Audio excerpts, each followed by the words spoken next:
ডাকসু নির্বাচনও জাতীয় নির্বাচনের মতো হয়েছে জাতীয় ঐক্যফ্রন্ট। গত 30 ডিসেম্বর অনুষ্ঠিত সংসদ নির্বাচনে ক্ষমতাসীন আওয়ামী লীগ ভোট ডাকাতি করেছিল বলে দাবি করে আসছিল বিএনপির নেতৃত্বাধীন ঐক্যফ্রন্ট। সোমবার অনুষ্ঠিত ডাকসু নির্বাচনেও কারচুপির অভিযোগ তুলে ভোট বর্জন করেছে ছাত্রলীগ বাদে অন্য প্রায় সব প্যানেলের প্রার্থীরা। ডাকসু নির্বাচনের মধ্যে সোমবার বিকালে জোটের শীর্ষ নেতা কামাল হোসেনের নেতৃত্বে জাতীয় ঐক্যফ্রন্টের স্টিয়ারিং কমিটির বৈঠকে বসে মতিঝিলে তার চেম্বারে। এরপর ঐক্যফ্রন্টের মুখপাত্র বিএনপির মহাসচিব মির্জা ফখরুল ইসলাম আলমগীর সাংবাদিকদের সামনে এসে ডাকসু ভোট নিয়ে হতাশার কথা জানান। তিনি বলেন, অনেকে ধারণা করেছিল যে এই নির্বাচনের মধ্য দিয়ে নতুন একটা সম্ভাবনা দেখা দিতে পারে, কিন্তু দুর্ভাগ্যের বিষয় হয়েছে এখানেও জাতীয় নির্বাচনের মতো 30 ডিসেম্বরের যে ঘটনা, সেই ঘটনারই পুনরাবৃত্তি আজকে জাতি দেখল। আপনারা দেখেছেন সরকারি ছাত্র সংগঠনের ভোট ডাকাতি, গুন্ডামি, সন্ত্রাসের প্রতিবাদ করেছেন সাধারণ শিক্ষার্থীরা।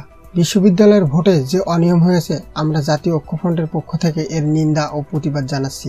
ছাত্রছাত্রীদের ন্যায্য দাবির প্রতি আমরা সমর্থন জানাচ্ছি।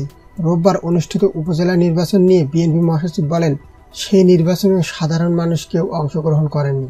আমরা মনে করছি যে 30 ডিসেম্বরের জাতীয় নির্বাচনে সরকার যে নজিরবিহীন ভোট ডাকাতি করেছে, সেই নির্বাচনেও ভোট ডাকাতির নীরব প্রতিবাদে জনগণ উপজেলা নির্বাচন থেকে বিরত থেকেছে। এর মাধ্যমে ডাকসু ও উপজেলা নির্বাচনের প্রথম পর্ব।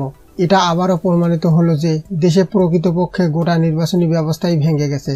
কারাবন্দী খালেদা জিয়ার নিঃশর্ত মুক্তি এবং তাকে বিশেষায়িত হাসপাতালে দ্রুত চিকিৎসার দাবিও জানানো হয় জাতীয় ঐক্যফ্রন্টের পক্ষ থেকে।